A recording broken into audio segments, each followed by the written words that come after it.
اعوذ باللہ من الشیطان الرجیم بسم اللہ الرحمن الرحیم ان الحمد للہ ونحمده ونستعینه ونستغفره ونعوذ باللہ من شرور انفسنا من سیئات اعمالنا من يهد الله فلا مضل له ومن يضلل فلا هادي له اشهد ان لا اله الا الله وحده لا شريك له واشهد ان محمدا عبده ورسوله وبعد فإن خير الحديث كتاب الله وخير حدي محمد صلى الله عليه وسلم وشر الأمور محدثاتها وكل محدثة بدعة وكل بدعة ضلالة وكل ضلالة في النار وقال عز وجل بالقرآن المجيد أعوذ بالله من الشيطان الرجيم بسم الله الرحمن الرحيم رب اشرح لي صدري ويسر لي أمري واحلل عقدة من لساني يفقهوا قولي يا رب العالمين اللهم صل على محمد وعلى آل محمد كما صليت على إبراهيم وعلى آل إبراهيم إنك حميد مجيد اللهم بارك على محمد وعلى آل محمد كما باركت على إبراهيم وعلى آل إبراهيم إنك حميد مجيد. سب کو السلام علیکم ورحمۃ اللہ وبرکاتہ. الحمدللہ ہم لوگوں نے پچھلے بار دیکھا تھا آیت الکرسی کے بارے میں، اس کے سیکرٹ، اس کے ٹرکی کنیکشن کے بارے میں. الحمدللہ امید کرتی ہوں کہ آپ لوگوں کو سمجھ آیا ہوگا، اور اس بار میں ایک قصے سے آنا چاہتی تھی، اور آج کا جو قصہ ہے بہت زیادہ انٹرسٹنگ ہے. تو آج کی جو سٹوری ہے وہ انٹرسٹنگ سٹوری ہے. ایک عورت ہوا کرتی تھی مسجد النبوی میں، نبی صلی اللہ علیہ وسلم کی مسجد میں، اور یہ عورت سے نبی صلی اللہ علیہ وسلم کو تھوڑا لگاؤ تھا، اور جن سے نبی محبت کرتا ہے ہمیں بھی ان سے لگاؤ ہونا چاہیے، ہے نا. تو اسی لیے میں آج یہ قصہ لے کر آئی ہوں. تو عائشہ رضی اللہ عنہا کو بھی اس عورت سے لگاؤ تھا، کیونکہ نبی صلی اللہ علیہ وسلم کو اس عورت سے لگاؤ تھا. تو عائشہ رضی اللہ عنہا نبی صلی اللہ علیہ وسلم کی ہر چیز غور کرتی تھی. تو جب عائشہ رضی اللہ عنہا نے یہ دیکھا کہ نبی صلی اللہ علیہ وسلم اس کی بہت عزت کرتے ہیں، اس کے بہت احترام کرتے ہیں، تو عائشہ رضی اللہ عنہا اس عورت کے پاس ہر روز جا کر بیٹھا کرتی، کچھ دیر اس سے باتیں کیا کرتی تھی. تو یہ عورت ہر روز ایک نشید گایا کرتی تھی، ایک پویم پڑھا کرتی تھی.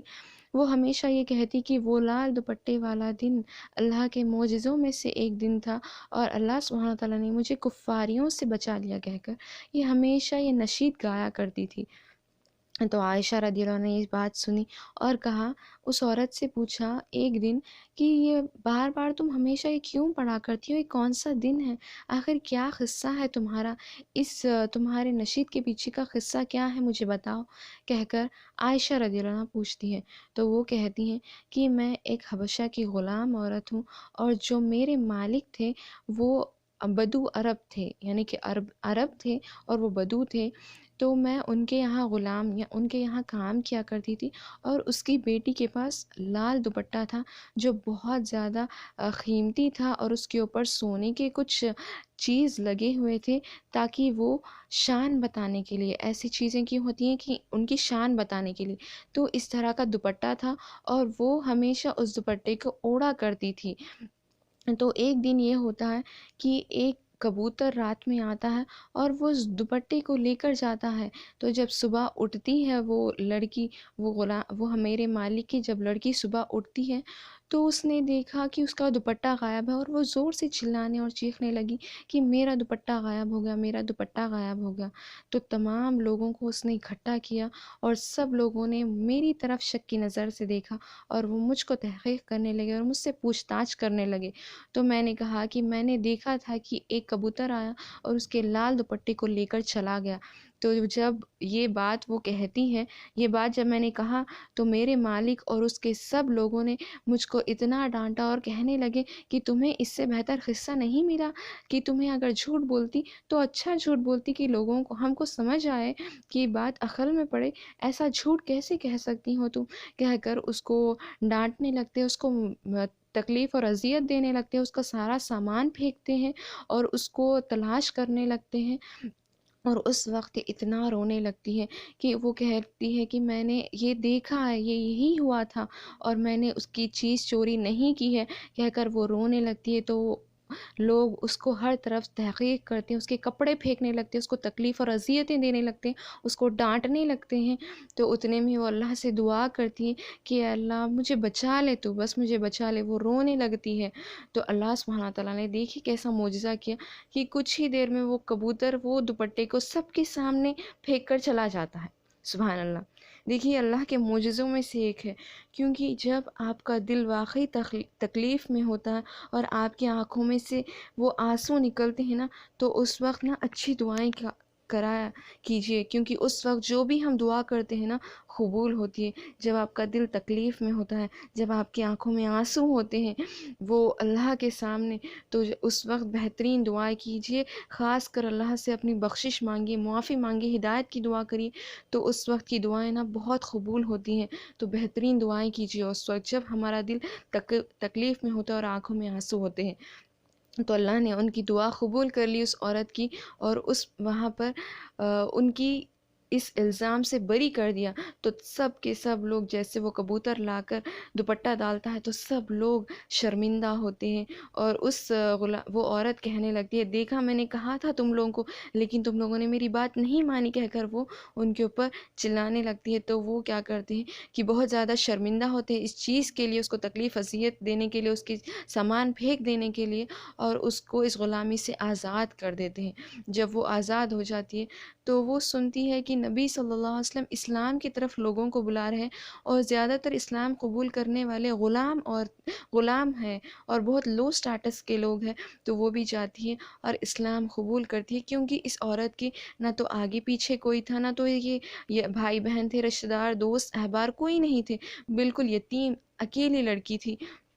تو وہ آتی ہیں اور وہ اسلام قبول کرتی ہیں۔ تو نبی صلی اللہ علیہ وسلم دیکھتے ہی عورت کا آگے پیچھے کوئی نہیں ہے، اور نبی صلی اللہ علیہ وسلم بہت زیادہ رحم دل تھے۔ نبی صلی اللہ علیہ وسلم دیکھتے ہیں اس عورت کی حالت کو، اور نبی صلی اللہ علیہ وسلم مسجد النبوی میں ایک گھر تعمیر کرتے ہیں ان کے لیے سبحان اللہ۔ دیکھیں نا، مسجد کے اندر گھر تعمیر کرتے ہیں، حالانکہ باہر کہیں بھی اگر صحابہ کو ایک حکم دیتے ہیں تو صحابہ رکھ لیتے تھے ان کو، لیکن نبی صلی اللہ علیہ وسلم ان کی اہمیت بتانے کے لیے کہ ان کو مسجد کے اندر گھر ایک چھوٹا سا ایک روم کے جیسا، ایک حجرے کے جیسا بنا کر دیتے ہیں سبحان اللہ۔ تو اس عورت کی یہ قصہ تھا، یہ اہمیت تھی جو وہ عائشہ رضی اللہ عنہ کو بتاتی ہیں۔ تو ایک بار یہ عورت نہ مسجد صفائی کرنے کے لیے رکھی گئی تھی، کسی چیز کے لیے نہیں، لیکن جب بھی یہ عورت مسجد میں کوئی بھی چیز دیکھتی، اللہ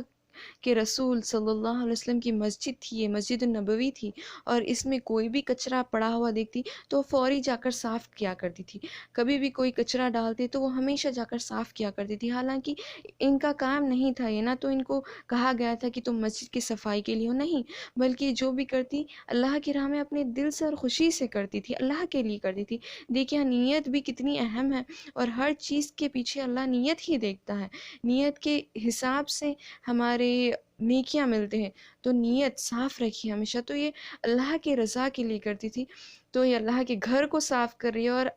اللہ کے رسول صلی اللہ علیہ وسلم کی مسجد کو صاف کر رہی ہے، اور اپنی خوشی اور دل سے کر رہی تھی۔ تو نبی صلی اللہ علیہ وسلم کی ایک عادت تھی، جب بھی وہ دیکھتے نا کسی کو وہ ہمیشہ غور کرتے، حالانکہ نبی صلی اللہ علیہ وسلم ایسے کوئی معمول شخص نہیں تھے، ان کے اوپر اللہ سبحانہ وتعالیٰ نے اتنی بڑی ذمہ داری دے رکھی تھی ایک نبی کی، ان کو بہت زیادہ ذمہ داری تھی، پھر بھی وہ ہمیشہ کوئی بھی موجود نہیں ہوتا تو غور کرتے، آبزرو کرتے اور پوچھتے کہ فلاں شخص کہاں ہے، آج فلاں شخص نہیں دکھ رہا، کہہ کر ہمیشہ یہ بہت اچھی عادت ہے، آپ بھی یہ کریے۔ جب بھی آپ کی کالج یا اسکول یا کہیں آپ کے ورک پلیس میں کوئی بھی اگر نہیں دکھتا نا تو اس کو پوچھیے، اس کی تحقیق کریے، کہیں وہ پریشان تو نہیں، کہیں اس کی طبیعت تو خراب نہیں، کہہ کر ہمیشہ اس طرح رکھیے۔ یہ نبی صلی اللہ علیہ وسلم کی بہت اچھی عادت تھی کہ کوئی بھی اگر صحابہ مسنگ ہوتے نا تو پوچھتے فلاں صحابہ کہاں ہیں، فلاں آج کیوں نہیں ہے، جا کر دیکھ کر تو آؤ کہ ان کو کیا ہو گیا، کہہ کر سبحان اللہ۔ تو نبی صلی اللہ علیہ وسلم کی بہت اچھی عادت ہے، میں ایسے قصے رکھتی جاؤں گی انشاءاللہ آپ لوگوں کے سامنے، آپ لوگ دیکھیں گے کہ نبی صلی اللہ علیہ وسلم کیسے ہر روز آبزرو کرتے تھے کہ صحابہ جب بھی نہیں دکھائی دیتے تو یہ عورت دکھائی نہیں دیتی، تو نبی صلی اللہ علیہ وسلم پوچھتے ہیں صحابہ سے کہ وہ عورت کہاں گئی جو مسجد صاف کیا کرتی تھی، وہ دکھی نہیں۔ تو صحابہ کہتے ہیں کہ اللہ کے رسول صلی اللہ علیہ وسلم کل رات ہی آخری وقت میں اس عورت کا انتقال ہو گیا، تو ہم نے مناسب نہیں سمجھا کہ آپ کو جا کر اٹھائیں اس رات کے وقت کو، تو ہم نے اس کو دفن کیا اور اس کی جنازے کی نماز پڑھا دی سبحان اللہ۔ تو محمد صلی اللہ علیہ وسلم ان صحابہ کو ڈانٹتے اور غصہ دکھاتے ہیں، اور غصہ اس بات سے تھا کہ صحابہ نہیں سمجھ سکے کہ اس عورت کی کیا اہمیت ہے اللہ کے قریب۔ یہ اولیاء اللہ ایسے ہی ہوتے ہیں کہ علی رضی اللہ نے فرمایا کہ اللہ سبحانہ تعالیٰ نے اپنے دوست کو، اولیاء اللہ کو چھپا لیا ہے انسانوں میں، یعنی کوئی نہیں دیکھ سکتا کہ وہ لوگ اسٹیٹس سے یا مال سے، دولت شہرت سے نہیں پہچانے جاتے، وہ لوگوں کو اللہ نے چھپا لیا ہے اس دنیا میں کہہ کر۔ تو یہ اللہ کی ایک دوست تھی، یہ اولیاء اللہ تھی، اور اللہ نے اس کو چھپا لیا تھا۔ تو محمد صلی اللہ علیہ وسلم کو غصہ اس لیے آتا کہ وہ عورت کی اور صحابہ نے قدر ہی نہیں جانی کہہ کر۔ تو محمد صلی اللہ علیہ وسلم حکم دیتے کہ مجھے اس عورت کے قبر کے پاس لے کر چلو، مجھے پھر سے اس کی جنازے کی نماز پڑھنی ہے۔ تو سبحان اللہ، یہ نبی صلی اللہ علیہ وسلم کی پوری زندگی میں ایک ہی عورت تھی جس کے اوپر دو بار جنازے کی نماز پڑھی گئی، ایک تو نبی صلی اللہ علیہ وسلم نے پڑھی اور ایک صحابہ نے پڑھی تھی، سبحان اللہ۔ تو یہ نبی صلی اللہ علیہ وسلم کو لے کر جاتے ہیں اس کے قبر کے پاس، تو نبی صلی اللہ علیہ وسلم اس کے لیے دعا کرتے ہیں، اتنی دعا کرتے ہیں، اتنی دعا کرتے ہیں، اتنا رونے لگتے ہیں کہ جو پیچھے صحابہ ٹھہرے تھے نا، وہ سوچتے ہیں کہ کاش اس عورت کی جگہ ہم ہوتے کہ نبی صلی اللہ علیہ وسلم ہمارے لیے ایسا رو رو کر دعا کرتے کہہ کر۔ سبحان اللہ، یہ لوگ ہوتے ہیں نا، یہ اولیاء اللہ ہوتے ہیں۔ اللہ نے اپنے دوستوں کو نا انسانوں میں چھپا لیا ہے، یہ اسٹیٹس سے نہیں پہچانے جاتے، یہ کسی مال سے نہیں پہچانے جاتے۔ کچھ لوگ ہوتے ہیں جن سے اللہ بہت محبت کرتا ہے لیکن ہم لوگ ان کو نہیں پہچانتے، اسی لیے کبھی بھی کسی شخص کو تکلیف اور اذیت مت دیجیے۔ کسے پتہ کہ ہم جس کو تکلیف اور اذیت دے رہے وہ اولیاء اللہ ہے، وہ اللہ کے دوست ہے، اور اللہ ہم سے بدلہ لے لیں اس چیز کا۔ سبحان اللہ، جب اللہ کے دوست کو کوئی تکلیف دیتا ہے تو اللہ بدلہ لیتا ہے۔ دیکھیے نا کیسے اللہ نے اس عورت کی اس بے گناہی کو بری کر دیا، سبحان اللہ۔ اور نبی صلی اللہ علیہ وسلم نے اس عورت کی اہمیت کو بتانے کے لیے کیسے ان کے جنازے کی نماز پڑھی، سبحان اللہ۔ ایسے ہوتے، اور مسجد کی صاف صفائی بھی کرنا کتنا نیکی کا کام ہے۔ دیکھیے جب ہم اللہ کے گھر کے لیے کچھ کرتے ہیں تو اللہ ہمارے لیے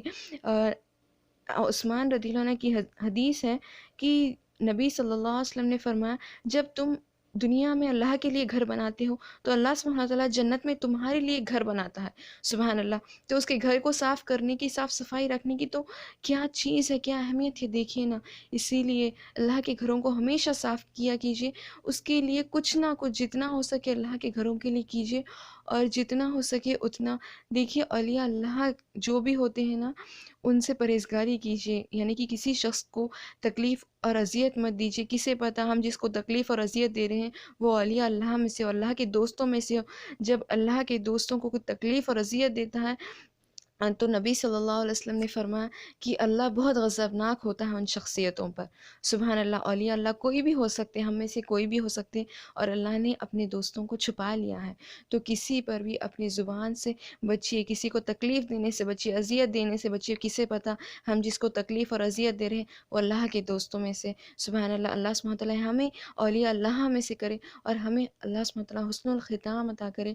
آمین اللہم آمین۔ السلام علیکم ورحمۃ اللہ وبرکاتہ۔